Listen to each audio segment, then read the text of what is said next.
The morning dew in the garden is as heavy as usual. I must get up every morning to carefully sweep the stone path in front of the house, otherwise the frost that forms can easily make people slip. Although this bit of frost is nothing for us, during these days without you, I found a lively and adorable maid to accompany me in trimming the flowers and plants. Her name is Ophelia, a beautiful name, isn't it? When you return and meet her, you will surely like her too. The green vines we planted with our own hands have already grown dozens of meters high. Like a large blanket, they cover the eaves of our wooden cabin, appearing like an emerald in the sea of flowers, extremely beautiful. Oh yes, Ophelia and I built a small wooden platform in the garden. In the future, you can recite poetry and sing songs surrounded by clusters of flowers, which will certainly be a wonderfully beautiful scene. It has been so very long since I heard your voice. When you return, I want to see you wearing your most gorgeous dress, with the flower crown I wove for you, standing in the blooming sea of golden-bract flowers, singing the poems you wrote for me as a reunion gift. When will you come back? I'm back. I'm back. Eden. Bragi, holding the scale-backed chrysanthemum, ran like a madman across the messy stone path, arriving before the wooden cabin standing under the thunder clouds. The decayed wooden cabin was covered with moss, looking from a distance like a deep green monster teetering on ruins. Cold wind gusted through the half-open dilapidated wooden door, making low moaning sounds. Creak. Dressed in formal attire, Bragi reached out his hand and slowly pushed open the old wooden door, producing a teeth-grinding sound. Large broken holes were scattered across the cabin's roof. The dim daylight penetrated through the thick thunder clouds, like several gray beams falling into the deathly silent wooden cabin. A tattered cyan satin ribbon was caught in the jagged cracks of the roof, dancing wildly with the whimpering cold wind. Bragi stared blankly at the scene before him, stiffly lifting one foot, but nearly creating a large hole in the ground. The wooden cabin, unmaintained for 100 years, had already rotted beyond repair. Even with Bragi's lightest footsteps, it continuously emitted creaking groans. Eden. Bragi's cracked lips parted slightly as he called softly, as if afraid of disturbing someone. Where are you, Eden? He kept pushing open old wooden doors, walking into one room after another. Apart from furniture covered in dust and moss, nothing else entered Bragi's sight. After searching almost all the rooms, Bragi slowly moved to the door of the final bedroom. He extended a trembling hand and placed it on the surface of the cracked wooden door. Bragi! An anxious voice came from behind. Lin Chia and Si Xiaonan descended from the sky, landing outside the wooden cabin. Lin Chia saw Bragi standing alone in the dilapidated wooden cabin, dressed formally, and paused momentarily before speaking again. Bragi. Creak. The last wooden door in front of Bragi slowly opened. Amidst endless gray and white, a splash of bright gold appeared before his eyes. Bragi's pupils contracted slightly. The bone-chilling wind passed through the large holes in the walls, whimpering as it entered the bedroom. On the moss-covered wooden floor, golden-bract flowers bloomed brilliantly, swaying by themselves in the desolate cold wind. Several petals were carried up by the wind, gently falling on Bragi's cheeks, like a delicate palm, lightly wiping away those 2 streams of scalding hot tears. Eden.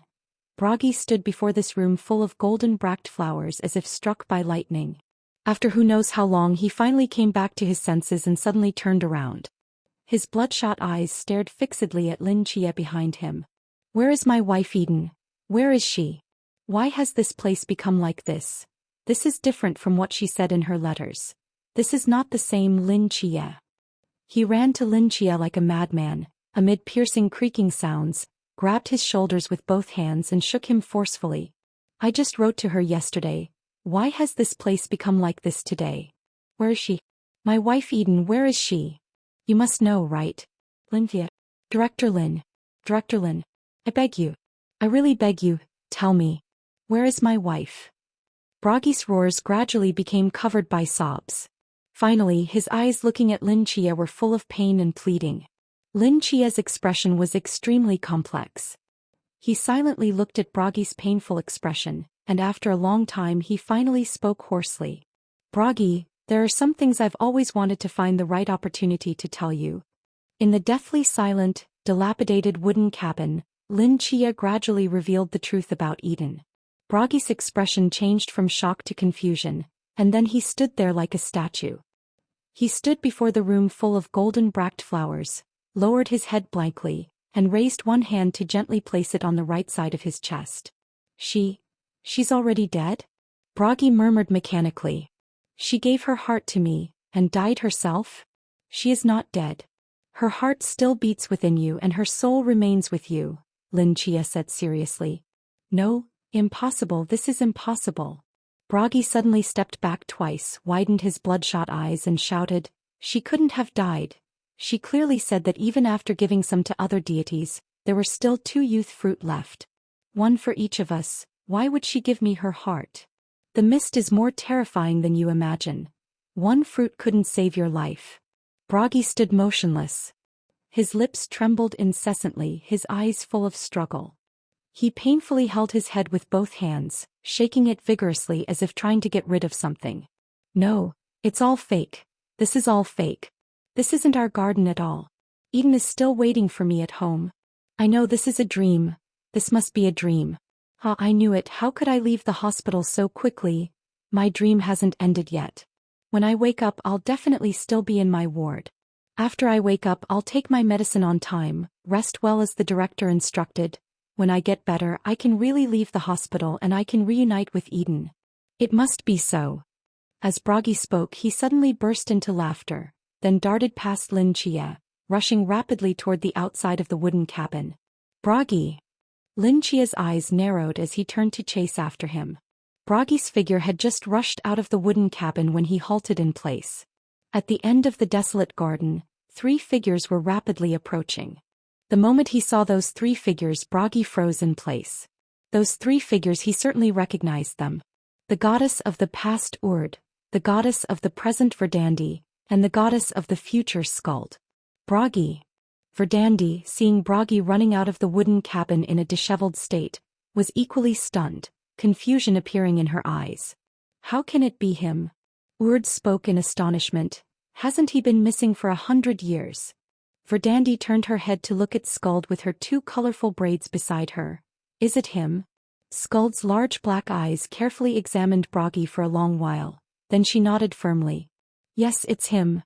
Verdandi and Urd exchanged glances, and the latter immediately understood, nodding slightly.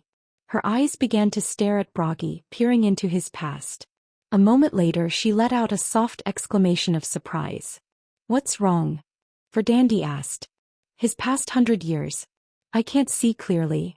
Urd's eyes were full of confusion. He's like that Lin Chia, some of his past is covered by mist. Even I can't see clearly what he has experienced in these 100 years. Verdandi's brows furrowed slightly. The 3 goddesses? When Bragi saw them, joy suddenly appeared in his eyes. He quickly ran forward and said to the 3 goddesses, 3 goddesses. Please help me. I can't find my wife Iden. Do you know where she is?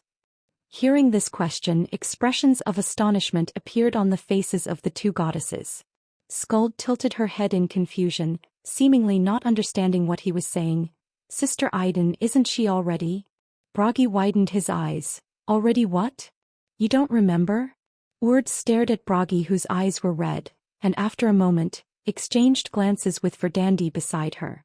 The latter gave him a meaningful look. Forget it, see for yourself. Urd raised her palm and gently waved it at Bragi in front of her. He felt his vision blur and his whole body fell backward, fainting in the barren garden. Lin Chia and Si Xiaonan hurried over from behind, and seeing this scene their expressions darkened. 3 goddesses, what is this? He wanted to see the past clearly, so I helped him a bit. Urd stepped forward, carrying the unconscious Bragi on her shoulder, her gaze sweeping over Lin Chia. You and him, you're actually connected? I didn't see it in your past. What exactly is in that mist of your memories? Lin Chia was stunned at first, but then guessed that the past goddess Urd probably couldn't see through the existence of the hospital. To her, Bragi's past 100 years was completely a blur. He is my Paddy, he is my friend, Lin Chia said solemnly. A very good friend. Urd glanced at him without asking further, carrying the unconscious Bragi and walking straight out of the garden. Wait. Seeing the 3 goddesses about to take Bragi away, Linchia immediately stepped forward to block them, his face grim as he spoke. Three goddesses, what are you doing? Verdandi stared at the unconscious Bragi for a long time, then sighed deeply. He is the source of this Ragnarok. We cannot let him leave like this. The source of Ragnarok? Linchia stood frozen in place. He looked suspiciously at the sleeping Bragi, recalling his erratic behavior in the hospital, and couldn't connect him with Ragnarok at all. It's worth noting that Bragi doesn't even know how to fight. Although in terms of mythological ranking he could barely be considered a major god, he probably couldn't even defeat an ordinary minor god. How could he possibly be the source of Ragnarok? Is there some misunderstanding here? Linchia frowned. Perhaps there is, after all. Skald's prophecies can only see a corner of the future, and something like Ragnarok is beyond the scope of her abilities. Verdandi paused for a moment. But the matter is serious, and now we cannot miss any opportunity. We will take him back to the valley. If you're worried about your friend, you can come with us. As soon as she finished speaking, the three goddesses took Bragi and quickly flew back to the valley they came from. Seeing this, Linchia followed without hesitation. Bragi was his patient. Although he didn't know exactly what had happened to make him run directly out of the hospital, Linchia couldn't possibly ignore the situation. The three goddesses were much faster than Linchia. By the time he returned to the familiar valley, Urd, Verdandi and Bragi were already gone, leaving only Skald alone, sitting idly at the edge of the cliff, fiddling with flowers and grass. She saw Linchia and Si Xiaonan approaching from a distance. Her eyes brightened and she quickly stood up, waving at him. Big brother. Linchia walked to her side, looked around and asked, Where are your two sisters? They took the other brother to the sacred spring. Is that brother awake? Not yet. Linchia nodded. Then can you take me there? Sure. Skald blinked at Linchia. But big brother, I'm so bored. Linchia immediately understood her meaning and summoned Mumu, placing it directly into Skald's arms. If you're bored, play with it for a while. Skald hugged the bewildered Mumu, her eyes smiling into crescents. She ran in front of Linchia and Si Xiaonan, humming an unknown tune, leading them deeper into the valley. Skald was very small and her walking pace didn't seem fast, but even so Linchia and Si Xiaonan could barely keep up with her, even using all their strength. This was probably the result of her deliberately slowing down. Deep in the forest with scattered shade, Skald shook her head, her two colorful braids swaying gently in the forest. Occasionally Mumu's cooing could be heard from a distance. Skald. Linchia suddenly spoke up as if he had thought of something. What is it, big brother? Skald turned her head in confusion. Am I walking too fast? No. I want to ask you something. Linchia walked to Skald's side and as they walked he asked curiously, You can see a corner of the future? Yes, but I can't control exactly which corner I see. Skald tilted her head, thinking as she spoke. After all, what I actually control is only part of the laws of time. Sister said that the reason I can see a corner of the future is because sometimes my thoughts are unconsciously accelerated, exceeding something, the speed of light. After exceeding that speed, some images of the future are transmitted into my mind, becoming a kind of prophecy. Linchia nodded thoughtfully. Then can you see what I will be like in the future? I only saw a corner. Scotty said seriously, Big brother, you're different from others. Your past and future are both missing a corner. Not the kind covered by mist, but truly missing a corner, so even if I see your future it might not necessarily come true. Missing a corner? Linchia originally thought that Urd's past with a hidden corner was simply because of the existence of the god's mental hospital, but now it seems there might be other reasons? What was special about him that could cause both his past and future to be missing a corner? Something even the three goddesses couldn't see? Linchia pondered for a long time but couldn't find an answer, so he temporarily put this question aside and continued asking, It's okay, you can tell me about the corner you saw. Big brother. Do you really want to hear it? Am I not allowed to? You can, it's just, Scotty seemed to recall something, her lips slightly pursed. It's just not very good. How is it not good? I saw you crying. Crying. Yes, crying in a very large, beautiful palace with many red decorations and many seats, though no one was sitting in them. You stood at the entrance of the palace, looking at the sky, crying so sadly as if your eyes had gone blind from crying. After hearing Scotty's description, Lin Chia fell into deep confusion. Himself in a red palace, crying until blind? In all his life, Lin Chia rarely cried. He remembered the most recent time he cried fiercely was when Zhao Kongqing died in his arms. What could possibly happen in the future to make him cry so sadly? To the point of crying himself blind? Was she really talking about him? Following behind Scotty, Lin Chia felt a heaviness in his heart. Before long, Lin Chia saw the holy spring Scotty had mentioned. Rather than a spring, it was more like a pure white stream gushing from underground. The spring water flowed vigorously down a long riverbed, eventually merging with a rushing river on the other side of the mountain, running through all of Asgard. Lin Chia recognized that rushing river. It was the sacred river spoken of by the Norse gods, and the only source of water for their daily lives. At the edge of the crystal-clear white spring, Bragi was lying quietly on a huge rock, with the goddesses of past and present standing on either side, looking at him with solemn expressions. The spring water crashed against the rocks along the shore, countless droplets splashing up and falling around Bragi. His eyelashes, hanging with a few drops of mist, trembled slightly as he slowly opened his eyes. Bragi's hollow gaze looked at the dim sky through the gaps in the leaves above, motionless like a corpse. After who knows how long, a faint murmur finally emerged from his throat. Aiden. Seeing Bragi awaken, Lin Chia quickly walked to him. Bragi, you're awake? Bragi's scattered pupils gradually focused. His face showed pain and struggle as he slowly sat up from the rock, speaking in a dazed manner. Lin Chia. She's really dead. I saw with my own eyes how she cut out her heart and placed it in my body. Her blood flowed on the floor, nourishing a room full of golden buds. Bragi. She's not dead. Lin Chia said earnestly. Have you forgotten all those letters you wrote to each other? If she were truly dead, who wrote those letters? There couldn't possibly be a second Aiden who knows so much about your past. Though she lost her body, her soul has always been with you. Between you and her, there's only half a heart chamber. Finally, some light returned to Bragi's eyes. He lowered his head, absently touching the right side of his chest. She has always been by my side. She has always been by your side. Lin Chia said with certainty. Then when can I see her again? Lin Chia's open mouth suddenly stopped in midair.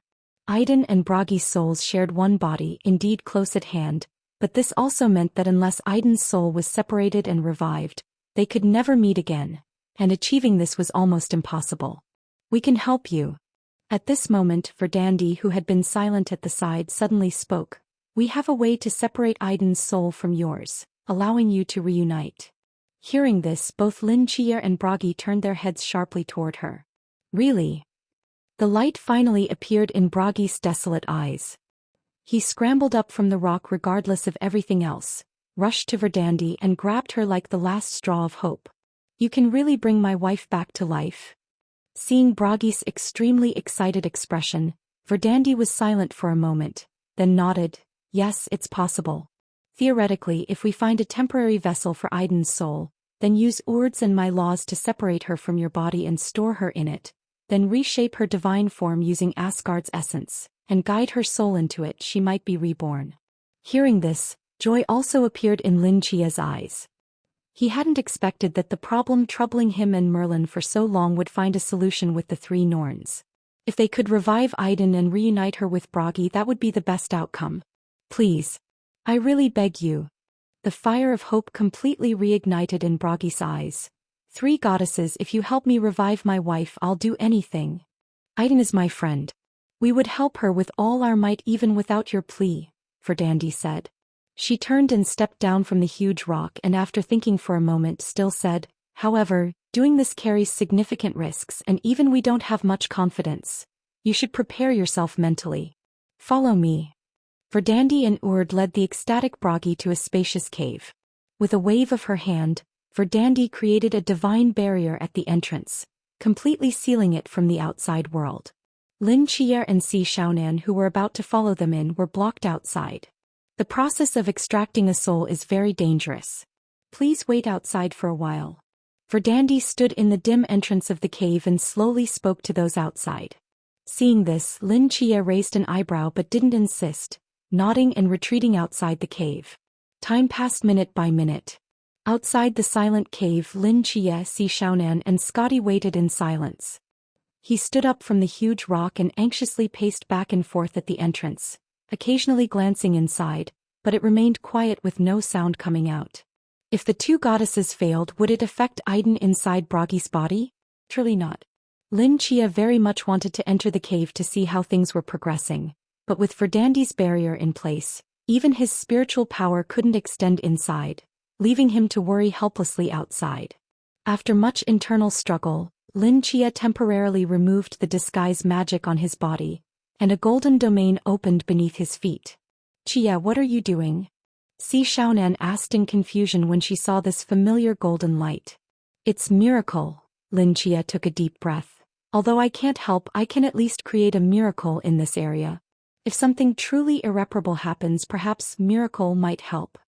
This was all Lin Chia could do in the current situation. By the huge rock, Scotty, holding Mumu, saw this scene and opened her mouth as if wanting to say something, but then silently lowered her head. What's wrong, Scotty? Lin Chia noticed Scotty's unusual behavior and asked with confusion. Scotty looked at the cave, hesitated for a moment and finally spoke haltingly. Actually, Big Brother doesn't need to be so nervous. This soul separation can't possibly succeed. Hearing these words, Lin Chia's heart sank. What do you mean? He quickly walked to Scotty and asked anxiously. Scotty spoke softly. No matter how hard my two sisters try, they won't be able to separate Sister Aiden's soul. Because in that body from beginning to end, there has only ever been Brother Broggy's soul. Hearing these words, Lin Chia felt as if countless thunderbolts crashed down in his mind. His mind went completely blank. What do you mean? Lin Chia's brows furrowed tightly. How could there only be one soul in his body? It means exactly what it sounds like, Scotty said quietly. 800 years ago, Sister Aiden did indeed give her heart to Brother Broggy. But that was just a heart. A heart is just an organ completely different from a soul. Before you arrived, both sisters had already checked several times. In his body from beginning to end, there has only ever been his own soul. Sister Aiden's soul never existed in the first place, so how could it possibly be separated? Lin Chia stood frozen like a statue. Aiden's soul doesn't exist at all? Big Brother, you just said that all these years he's been writing letters to his wife. Indeed, it's impossible for anyone else to know so much about their past except for Sister Aiden. But don't forget, besides Sister Aiden, there's one other person who knows everything about their past. That's himself. Scotty closed her eyes helplessly and slowly said, perhaps all these years he's just been writing letters to himself, only he never realized it. Lin Chia's face instantly turned deathly pale. In his daze, Lin Chia's mind quickly flashed through every conversation he had with Aiden. My name is Aiden. I underestimated the power of the mist. Neither Broggy nor I are particularly powerful deities. I hold the authority over youth, and with my strong vitality I can barely resist the mist, but Broggy cannot. I gave him my heart. When I gave him my heart, he was already unconscious, and I only ever came out when he was asleep. He never realized I existed. In his mind, he quickly recalled the Aiden who got up from bed in the middle of the night at the hospital, the Aiden who dressed up in front of the mirror, the Aiden who gazed tenderly at Broggy in the mirror, the Aiden who smiled while writing about past events with Broggy. He wore a white gauze robe, sitting before a brass mirror in the dim candlelight, his gaze filled with such melancholy and longing. If that wasn't Aiden, then who was it? A second personality hidden within Broggy? If that's true, then Broggy's illness was never lovesickness from the beginning, but some extreme form of dissociative identity disorder. Lin Chia suddenly thought of something and abruptly stood up from the boulder. No, impossible, how could this be? I clearly saw Aiden's youth ability in him. Lin Chia distinctly remembered that in the hospital, Broggy's treatment panel had Aiden written in parentheses, and when extracting abilities he even obtained Aiden's eternal secret garden. If Aiden was fake, where did these abilities come from? Is that so hard to understand? Scotty blinked her eyes. The youth goddess Aiden gave her heart to Brother Broggy, and this heart has been beating inside him for hundreds of years, completely becoming one with him. Now he is not only the Norse god of poetry and music, but at the same time he is also the new god of youth. He carries both the laws of music and youth within him. He is truly two gods in one body. Lin Chia was dumbfounded. Two gods in one body? Lin Chia came to his senses and immediately sank his consciousness into the divine mental hospital in his mind. As soon as his form appeared in the courtyard, a virtual panel floated before him. Bragi treatment progress. 100%. Poetry and music god Bragi's treatment complete. Please leave the hospital immediately. Reward extraction conditions met. Beginning random extraction of Bragi's divine abilities. Below these lines, two ability wheels hovered silently in the void. One belonged to the god of poetry and music and the other, to the god of youth. Lin Chia looked at the panel several times, disbelief appearing in his eyes. The name Aiden in parentheses had disappeared? Why? Could it be that in room 3 of this hospital from beginning to end, there was truly only Bragi?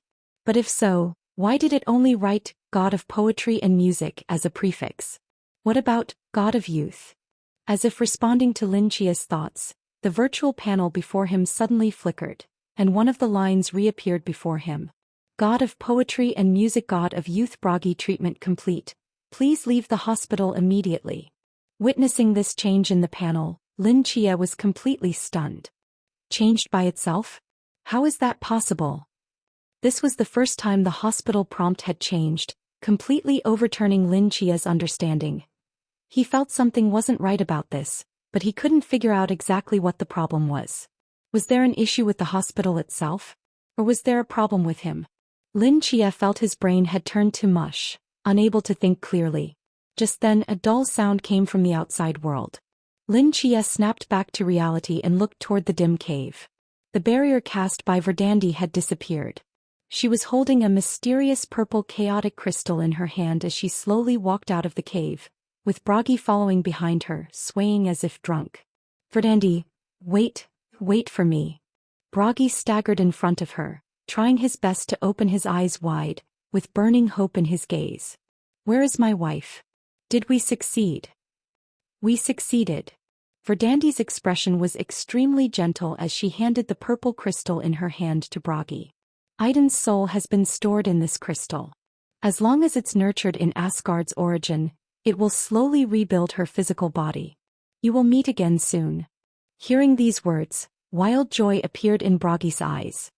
He cradled the crystal as if it were a priceless treasure and softly said, Aiden, can you hear me? Her soul is completely isolated from the outside world in this crystal. No matter what you say, she cannot hear you, Verdandi said. In a while we'll accompany you to find Thor, so he can place the crystal into the origin. Then you just need to stay here and wait for her return. Good. Bragi turned around and solemnly said, Thank you, 3 goddesses. Lady Verdandi. Lin Chia suddenly stepped forward, looking at the tall Verdandi with utmost seriousness. I'd like to speak with you privately. Verdandi narrowed her eyes. She glanced at Scotty, who was standing nearby with her head lowered like someone who had done something wrong, and nodded, Very well, this way please.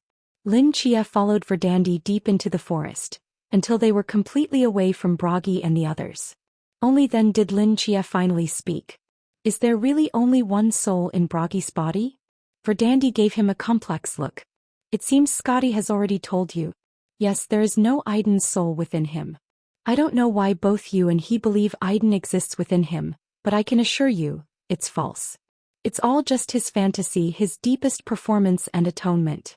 Perhaps 100 years ago when Aiden gave him her heart he actually sensed everything, but he couldn't accept this fact, so he created another Aiden to deceive himself.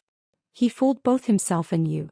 Lin Chia opened his mouth, seemingly wanting to refute something, but then realized that from beginning to end he had no evidence to prove Aiden's existence. The correspondence between Bragi and Aiden was indeed completed by himself alone. Aiden had never left Bragi's body, and they had never appeared at the same time. From these signs, no matter how you look at it, Bragi strongly resembled the schizophrenia described in Dr. Lee's notes. Now even the panels in the hospital automatically changed, erasing Aiden's name. Just as Verdandi said, he very likely had been deceived by Bragi's condition. From the beginning he wasn't one body with 2 souls but 2 gods in one body. And from Lin Chia's subjective perspective, there had always been one confusion. So far, 6 deities had appeared in the hospital, Nyx, the supreme god of Greek mythology. Merlin, the forefather of prophecy and magic in English mythology. Sun Wukong, the great sage equal to heaven who embodied both demon and Buddha. Gilgamesh, the ancient hero king. Yelland, the holy church leader who sealed the Cthulhu gods during the moon landing. Each of these deities taken individually was an extremely powerful being. Yet among them was mixed Bragi, a minor chief god from Norse mythology who had almost no combat ability. Lin Chia never understood why Bragi would appear in room 3. Originally he thought 2 gods lived in one room, but from another perspective, if room 3 housed the world's only deity who simultaneously governed the laws of poetry and music as well as youth, everything seemed to make sense. All clues seemed to point to one conclusion. From the beginning, Idun never existed. Only Bragi, the god of youth, existed. Then just now in that crystal. There was no soul in the crystal at all. Urd and I merely extracted a corner of the law of youth from Idun's heart, added a few drops of blood from the heart chamber, and fused them into the crystal, Verdandi calmly explained. This way Bragi could simultaneously sense the law of youth and Idun's scent from it, truly treating it as his wife. Why did you lie to him? Lin Chia asked with furrowed brows. Even if everything is fake, we should have revealed the truth when he was able to face Idun's death directly. Although it would cause him great harm, he might have been able to overcome it. What you did may stabilize his emotions, but it ultimately treats the symptoms, not the cause. When 2 hopes are shattered in succession, he will truly collapse. Verdandi looked in Bragi's direction with complex eyes and said, I know this isn't right, but I had no choice. You saw his condition earlier. His emotional state was very unstable. No one knows what crazy things he might do when his fantasy about Idun still being alive is shattered. You should know that he is now the world's only chief god wielding 2 laws. If he really goes berserk, even Thor and Loki couldn't stop him. You should also be clear about Asgard's current situation. Without the Supreme One presiding, plus 2 major forces competing for the position of God King, tensions are high. The appearance of such a crazed super deity would be like a fuse igniting a powder keg, completely setting Asgard's situation ablaze. We have reason to believe that Ragnarok will come from this. Lin Chia fell silent upon hearing this. Since we've anticipated this possibility, we must try our best to prevent it from happening, even if the chances of success are slim. Verdandi's eyes flashed with complexity. Skald's prophecy of Ragnarok will occur within these few days. If we can just get through these days, the future might change, avoiding Ragnarok's arrival. Currently, the most direct and effective method is to contain the source of Ragnarok in the prophecy, which is Bragi. Extracting Idun's soul and placing it in the origin for nourishment is a lie, but as long as we give Bragi a relatively long time to wait, we can temporarily prevent his rampage. After a few days, when the new God King appears and Asgard's situation completely stabilizes, even if Bragi discovers the truth and rampages again, it won't cause too much impact. I know this is too cruel for Bragi, but for the sake of the North, this is the only choice. After the storm passes, I will personally apologize to him. If he wishes, I can atone with my life. Seeing the determined look in Verdandi's eyes, Lin Chia found himself speechless for a moment. After a long while, he looked in Bragi's direction and sighed deeply. Is there really no other choice? None, Verdandi answered seriously. Seeing that Lin Chia had nothing more to say, Verdandi looked at the approaching thunderclouds in the distance and said, Thor's back. You should go. Lin Chia looked up at the sky, remained silent for a long time, and finally stepped toward the forest exit. Take care of Bragi. When I finish my business here, I'll come back to take him away. He changed back to Miles' appearance, found Si Xiaonan, and their forms transformed into 2 streams of light, quickly disappearing into the valley. Asgard. Thor's temple. Lin Chia pushed open the heavy temple doors and slowly walked in. Since Si Xiaonan's identity was sensitive, bringing her back to the temple would certainly make Thor suspicious. So the 2 split up on the way. Lin Chia continued to lie in wait with Thor, while Si Xiaonan went back to the lake to see if there was any reply from Leng Xian. As Lin Chia approached a spacious and magnificent hall, several divine figures appeared in his vision. War god Tyr's brows were tightly knit, frost lingering between them, looking utterly haggard. The long journey and search over the past few days must have exhausted him greatly. Seeing Lin Chia walk in from the entrance, his gaze focused. In a flash he appeared before him, terrible divine might carrying an intensely oppressive gaze, crashing down on Lin Chia's heart. Miles, that assassin wasn't there at all. Were you deceiving us? Enough, Tyr. Thor sat on the throne, his eyes full of fatigue. This isn't Miles' fault. His prophecy can only locate where the assassin was an hour before. By the time we arrived he might have recovered from his injuries and left. He's just a human, not a god. Tyr stared hard into Lin Chia's eyes, snorted coldly and turned to walk away. After Tyr's divine might disappeared, Lin Chia's tense body gradually relaxed. He let out a long breath and continued to observe the interior of the great hall. Sif was standing beside Thor's throne, gently massaging the corner of his eye. Behind her, two handmaidens with empty flower baskets had tears in their eyes, their heads lowered almost to the ground, faces full of grievance. Behind Thor's throne, a giant golden sword was thrust into the ground like a small mountain, divine light flowing around it, solemn and sacred. That was the only key to open the Rainbow Bridge, the Holy Rainbow Sword. Miles, have you made any discoveries during the days we were away? Thor asked from his throne. Lin Chia hesitated for a moment, then said seriously, yes. What discoveries? I prophesied that today several unexpected guests would come to visit Lord Thor. Oh. Hearing Lin Chia's answer, Thor's face showed surprise. Unexpected guests? Now that Asgard's rainbow bridge to the outside world was disconnected, no outsiders should be able to enter. And within Asgard who could be considered unexpected guests? I hope this time your prophecy doesn't fail again. Tyr narrowed his eyes at Lin Chia and spoke slowly. You may go now. Thor seemed tired and waved his hand at Miles. Lin Chia nodded and was about to turn and leave when, just as he pushed open the heavy temple doors, four streams of light whooshed down from the sky. When they sensed these divine power fluctuations, Thor and the others were simultaneously startled. They really came? From within the streaming light, Bragi's figure, dressed in dark gold ceremonial robes, gradually took shape, followed by the past goddess Urd, the present goddess Verdandi and the future goddess Skuld. Seeing this, Lin Chia quickly retreated to the side. Bragi held a purple crystal in his hands, his expression as gloomy as storm clouds rolling across the sky. The moment his face appeared in the temple, Thor, Sif and Tyr's pupils suddenly contracted. Thor abruptly stood up from his throne, his eyes filled with disbelief. Bragi? Is it you? Weren't you dead long ago? Tyr also spoke in shock. Sif's gaze focused as if remembering something. She turned to look at the two handmaidens behind her. When they had returned, they had mentioned that Bragi had taken their flowers, but she thought they had either been mistaken or were making excuses.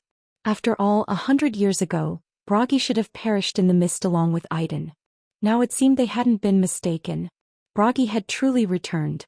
Bragi slowly came to a stop in the center of the temple. His handsome face lifted up, calmly looking at Thor sitting on the throne and Tyr and Sif beside him. Long time no see. Thor, Tyr, Sif. In the deathly silent temple, only Bragi's echoing voice remained. Thor stood stunned before the throne for a full few seconds before coming to his senses. He rushed down the steps, seemingly wanting to embrace Bragi. Bragi, my brother. You're still alive? Where have you been these 100 years? If you were alive, why didn't you come back? Bragi frowned and stepped back half a pace, avoiding Thor's embrace. Thor froze in place. Bragi's reddened eyes stared fixedly at Thor before him. He spoke in a low voice. I am not your brother. Bragi, what are you? Thor was stunned for a moment, instinctively raising his right hand to touch Bragi's shoulder. 100 years ago, if you hadn't exploited Idun's kindness, trapping her in the eternal garden and forcibly taking almost all the fruits, how would she have died? Bragi knocked away Thor's hand and said coldly. You never saw me as a brother. You only cared about your Asgard. If you had thought a little more about Idun and me back then, if you had left a few more fruits, how would we have ended up in this situation? Bragi's voice grew increasingly agitated until at the end, it became almost a roar. Previously he didn't know Idun was dead, nor did he know what had happened back then. But after witnessing the past that Urd recreated for him, he saw everything clearly, including the scene of Thor asking Idun for the youth fruits. Tracing it to its source, the one who forced him and Idun into their current predicament was none other than his brother Thor. If it weren't for still needing Thor to place Idun into the origin for resurrection, if it weren't for the lingering brotherhood he still felt, Bragi would have killed Thor on the spot. Thor stood motionless, and after a moment his eyes revealed complex emotions. You're right. I protected Asgard, but I failed you both. It was never you who protected Asgard. It was my wife. It was Idun. Bragi roared. You, Thor, are nothing but a thief who gained the admiration of all Asgard at the cost of my wife's life. You're a hypocrite. He suddenly reached out and grabbed Thor's collar, pulling him close as if wanting to tear him apart. Seeing this, Tyr and Sif by the throne changed their expressions simultaneously and were about to rush over when Thor extended his hand to stop them. I wronged you, I wronged Idun. Thor looked into Bragi's eyes and said sincerely, if you truly hate me that much, then go ahead and kill me. I'll use my life to pay for Idun's. Will that suffice? Bragi's chest heaved violently, his bloodshot eyes full of struggle and pain. His fingers gripping Thor's collar turned white from the force. He let out a low growl and suddenly pushed Thor away forcefully. I don't want your life. I just want my wife back. Bragi took a deep breath, trying to calm himself down.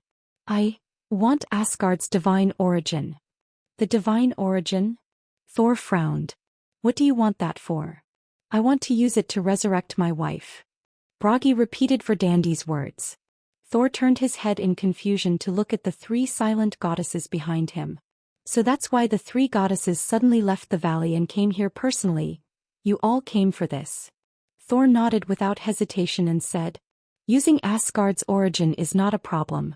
This whole situation started because of me. Since there's now a chance to resurrect Idun, I will help you no matter what. Thor lifted his foot and stomped heavily on the center of the temple floor. Streams of hazy, illusory light condensed from nothingness, like a vast ocean, floating at the top of the temple. Within this sea of illusory light, a crystal as transparent as a prism was slowly outlined. The moment this prismatic crystal appeared, a majestic and grand aura filled the entire temple. This was the source of power of the Asgardian realm. After the disappearance of Odin the Allfather, his first heir Thor temporarily took charge of Asgard's source, and he had kept this source hidden within this temple. The prismatic crystal emitted an illusory light that filled the entire temple with flowing colors, seeming to float constantly between void and reality. Bragi, holding the amethyst, gazed up at that magnificent source, tears welling up again in his reddened eyes. Found it. The hope of reviving Idun is right here. My beloved Idun, wait just a little longer, we'll be together soon. Bragi's body began to tremble uncontrollably. Bragi, give me Idun's soul, Thor said, standing beneath Asgard's source and extending his hand toward Bragi. Bragi instinctively clutched the crystal tighter as if afraid someone might snatch it away, but after a moment of hesitation he slowly handed it over, carefully placing it in Thor's palm. He stared into Thor's eyes and said with utmost solemnity, enunciating each word. Thor, I'll trust you one last time, take good care of her for me. Don't worry, Thor nodded with equal seriousness. He gripped the purple crystal and lifted it gently. The crystal floated up to the ceiling of the hall, slowly merging into the source that was suspended in the illusory sea and disappeared.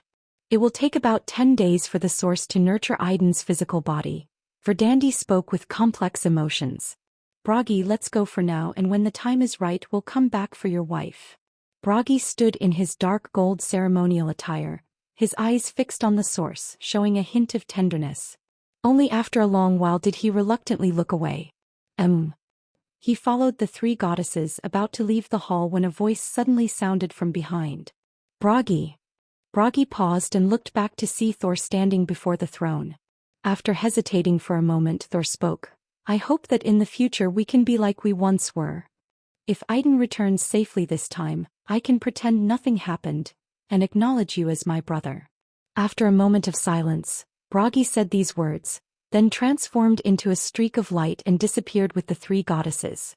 Hearing this answer, a smile appeared at the corners of Thor's lips.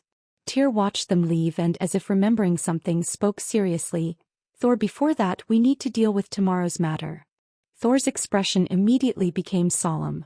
Tomorrow should be the day Loki attempts to reach the supreme position? That's right, Tyr nodded, determination appearing in his eyes. No matter what, we cannot let him successfully ascend to the supreme position, or Asgard will truly fall into chaos. I've already communicated with the Northern European War Department. All arrangements around the Miracle Square are in place. Even if a large-scale divine battle breaks out, our chances of victory are extremely high. Thor said halfway, then noticed Lin Chia still standing by the door and awkwardly continued. Miles, do you have anything to add? No, Lin Chia immediately understood his meaning. I was just about to leave. Although Lin Chia was very curious about Thor's arrangements for tomorrow, this kind of confidential information was not something an outside proxy like him should hear. He quickly left the temple, even closing the door behind him. The human circle. Is the environment of Asgard's human circle really this harsh? Bailey Pang Pang stood on the vast desert, his cheeks stinging from the howling sand. His gaze swept across the surroundings, seeing nothing but endless yellow sand and dried-up oases. Indeed, compared to Takamagara's human circle, it's far inferior, like two completely different worlds. Chao Yuan nodded. This is normal. After all, not every divine realm has artifacts like the Yata mirror, that contains vast internal space and automatically creates a livable environment, said the knight, walking to their side in his cloak. 70% of Asgard's human circle is desert, with almost all the population living in the remaining 30%. Due to the harsh living conditions plus the strict faith control by the Norse gods, the population here is extremely small, probably only 30 to 40,000 people. Compared to Takamagara's hundreds of thousands, this place is like a village in the desert. Is there something similar to the Pure Land and divine messengers here? Yes, here the entity representing Norse divine authority is the Church. The difference from the Pure Land is that the bishops in the Church are ordinary people, completely controlled by the Norse gods as faith puppets. Here, divine authority has penetrated to the bone of the people. Every person is a fanatical believer of the Norse gods. Food, clothing, even the right to marry and have children all require approval from the Church. Here, a single word from a bishop can determine anyone's life or death. Put it this way, if the people living in Takamagara's human circle are humans being kept in captivity, then the people here are pigs and dogs kept by the gods. The humans here have absolutely no possibility of escaping from divine control. That's brutal. Bailey Pang Pang couldn't help but sigh. And Qingyu walked up a sand dune and gazed into the distance. Faintly, he could already see the outlines of small houses appearing and disappearing at the edge of the desert. We seem to be getting close, he said. We can't go any further. There are only so many people in that small city. If so many unfamiliar faces enter, we'll certainly be noticed by the Church, and attracting the attention of the Norse gods would be disastrous. The knight immediately led the Shangxia group to settle around the area. We can first send 2 groups to scout the city. Yes, I was thinking the same. Meanwhile, our main force can slowly move toward the passage between the human circle and Asgard. Is that passage far? Not far. And Qingyu nodded and was about to say more when his expression suddenly stiffened. He turned to look in a certain direction of the desert. His spiritual power approaching ceiling level surged out. Those gray eyes staring at that spot instantly became unfathomably deep. Seeing this, Bailey Pang Pang and the others, understanding what was happening, simultaneously turned toward where he was looking, as if facing a great enemy. What's wrong? The knight asked in confusion. Someone, and Qingyu extended his hand pointing to a certain hill in the distance. Someone has discovered us. 5 kilometers away on a certain sand dune, Leng Xian, holding a dark red sniper rifle, frowned and slowly moved his eye away from the scope, exclaiming in surprise. It's them. Is it him? And Qingyu also spoke with surprise. Who? Is it someone you know? Bailey Pang Pang asked in confusion. For me, yes, but you probably don't know him. And Qingyu extended his hand, pointing toward the figure walking slowly through the swirling yellow sand in the distance, carrying a heavy black box on his back. Leng Xian. The knight was stunned. You know him too? And Qingyu asked. Yes, he used to work with Si Xiaonan and he's good friends with our president. The knight rubbed his chin in confusion. But at this time, shouldn't he be in Asgard with Si Xiaonan, preparing for something big? Leng Xian approached the group carrying his black box, his gaze sweeping across the Shangye Association members before settling on Ang Kinjiu, surprise appearing in his eyes. Why are you all here? To rescue people. Leng Xian seemed to realize something. You're here to rescue Chiye and Jinian? Hearing these words, everyone's eyes immediately lit up. Bailey Pangpang quickly stepped forward and couldn't help asking. Brother, do you know where they are? I do. Xiaonan just sent me intelligence. Leng Xian nodded. Chiye is fine, he has successfully infiltrated the Norse god's inner circle and is now with Xiaonan. Jinian is still locked in the Abyss dungeon, but Xiaonan says she's not in any immediate danger. Everyone immediately breathed a sigh of relief. As expected of Chiye. He's even starting to take over Zhangji's job. Bailey Pangpang chuckled. Abyss dungeon? Hearing this name, the knight's expression immediately became solemn. That place isn't easy to rescue someone from. Even if you want to rescue her, there's no way now, Leng Xian calmly said. Loki has sealed the passage between the human circle and Asgard. We can't go up. The passage is sealed? Why? He wants to set up something here and he can't be disturbed by anyone. If you want to save Jinian, we can only rely on Xiaonan and Chiye. Leng Xian was silent for a moment, his gaze sweeping across everyone, a glimmer of light appearing in his eyes. You've come at the right time. There are some things I might not be able to handle alone. I need your help. Asgard. Lin Chiye returned to his quarters, locked the door and began pacing and thinking deeply. Bragi, how did you get out of the hospital? What exactly is your illness? After pondering for a long time with no progress, Lin Chiye simply sat on the bed and sank his consciousness into the god's mental hospital in his mind. Wearing a white coat, he quickly crossed the courtyard and headed toward the second-floor ward. Just then, an anxious voice came from the distance. Chiye. You're finally back. Lin Chiye turned around to see Li Yifei running over anxiously. Bragi found those letters and has disappeared. I've searched the entire hospital but couldn't find him. I hope nothing bad has happened to him. He's fine, he just checked out. Checked out? Li Yifei was stunned. Is his illness cured? That doesn't seem right. You said he found those letters? Lin Chia's expression became extremely serious.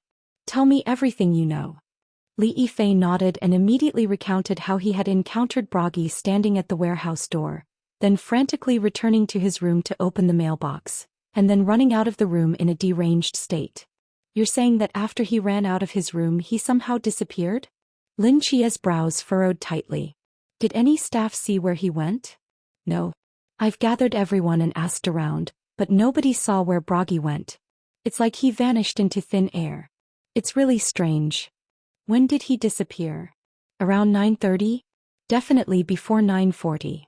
Lin Chia's frown deepened. If what Li Yifei said was true, then from Bragi's disappearance to his treatment progress reaching 100% and leaving the hospital, the difference was at most 3 minutes. What happened in these 3 minutes that could allow Bragi, whose treatment progress was far from complete, to be discharged directly?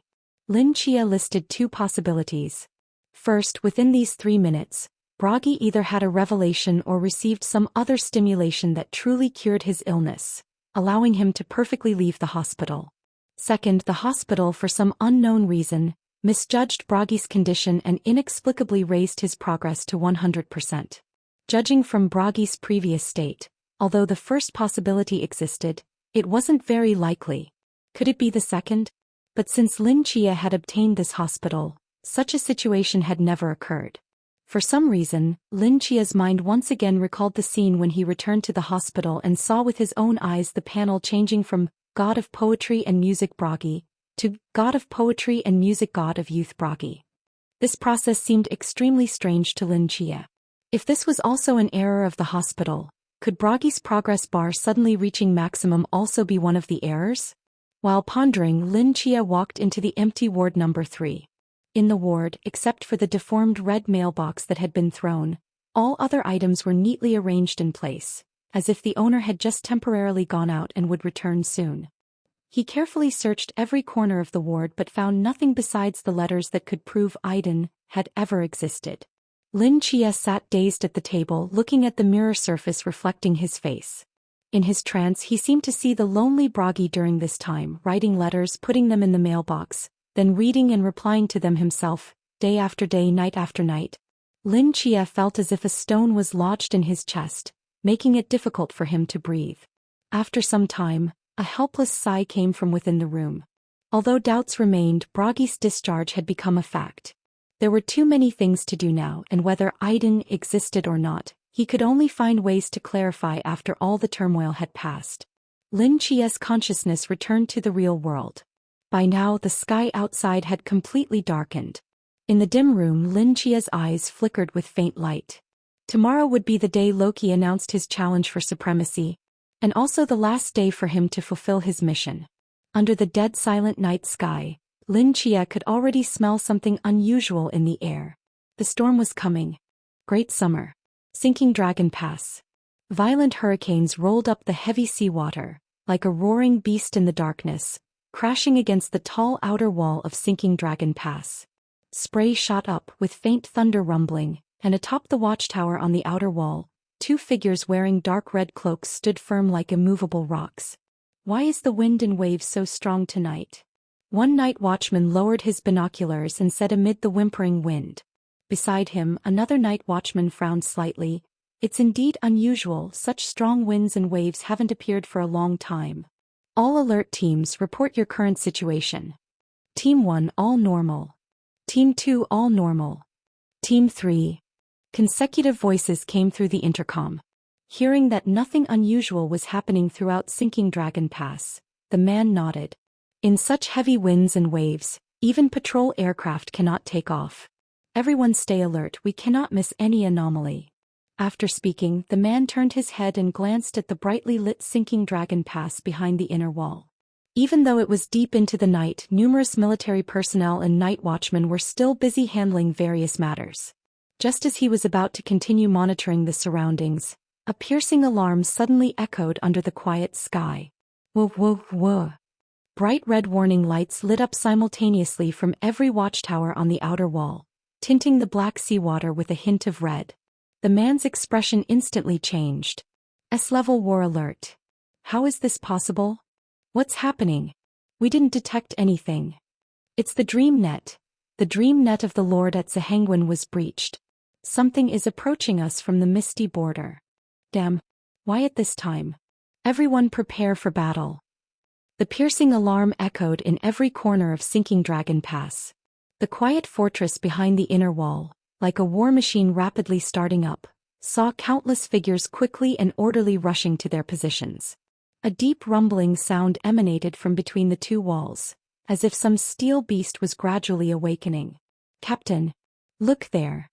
Amid the howling wind and waves, the night watchman beside him exclaimed. The man quickly turned his head, raised his binoculars and looked toward the end of the black horizon. A series of massive mountain-like shadows were slowly moving from the edge of his vision, and at the same time, countless brilliant divine lights, like meteors, broke through the thick cloud layer, carrying terrifying pressure and rapidly approaching. The waves rolled back frantically, the night sky was torn with long streaks, and the man vaguely felt the sea surface and watchtower beneath his feet begin to tremble slightly. This is... He stared at this scene, his eyes filled with terror and shock. Divine war. Those Olympus bastards. How dare they start a divine war at this time? Whoa, whoa, whoa. Sinking Dragon Pass, Jalan Pass, Shanghai Pass. The piercing alarms and crimson lights, like beacon fires, ignited one after another from every war fortress in eastern Great Summer, tearing a ferocious crack in the stormy night. Asgard. Under the starry sky, Lin Chia turned off all the lights in the room. He gently exhaled and the smoke swirled, transforming into the figure of number 27. Is anyone monitoring me nearby? Lin Chia asked in a low voice. Number 27 was silent for a moment, then shook his head. No. That's good. Lin Chia sat down at the table with relief, reached into his pocket and took out a flat pixel chip, pressing it in the center. The pixels automatically stacked and flowed, instantly transforming into a communicator that fell into Lin Chia's palm. He took a deep breath and pressed a button on the communicator. This is Lin Chia calling Great Summer Night Watchman Headquarters. Please respond if you receive this. A disturbing noise came from the communicator, echoing in the silent room. Lin Chia held the communicator waiting for half a minute, but still no human voice came from the other side. Lin Chia was stunned. He pressed the button, increased the volume slightly and spoke again. "This is Lin Chia calling Great Summer Night Watchman Headquarters. Please respond if you receive this. Loki will challenge the Supreme tomorrow. My operation is ready, and tomorrow I can open the Rainbow Bridge to make way for Great Summer's gods." Hello? Commander Zhua? Can you hear me? Lin Chia held the communicator, calling continuously for several minutes, but still didn't get a response from Zhuqing. Lin Chia's brows immediately furrowed, and an ominous feeling rose in his heart. He exchanged a glance with number 27 standing in the corner, sat up straight and continued calling with a solemn expression. "This is Lin Chia calling Great Summer Night Watchman Headquarters." Time passed minute by minute, the brilliant stars in the night sky gradually dimmed. Lin Chia had lost track of how long he had been calling, but apart from the intermittent static noise, no other sound appeared from the communicator.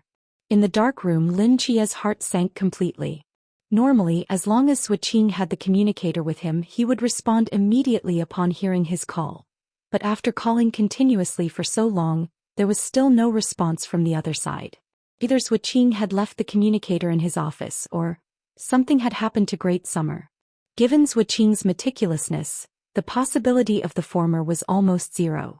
Could it be that Great Summer? Amid the noisy static, Lin Chia felt his hands and feet turn cold, and a fear of the unknown and bewilderment surged in his heart. It can't be. Great Summer has its gods stationed there along with so many human elites. How could anything happen? But if Great Summer couldn't receive his call, what should he do tomorrow? Should he still follow the original plan and open the Rainbow Bridge? If Great Summer was truly caught in some trouble, the Great Summer gods wouldn't be able to come battle the Asgardian gods as planned. Even if he opened the Rainbow Bridge, no reinforcements would arrive. At that point, once discovered by the Asgardian gods, he would truly have nowhere to go. At this moment, Lin Chia felt like he was completely isolated in enemy territory, a lamb fighting alone. The powerful backup that was supposed to come to his aid was nowhere to be found, and his path forward was shrouded in uncertainty. Just as Lin Chia was pondering hard, number 27 standing in the corner suddenly spoke. "Someone is coming,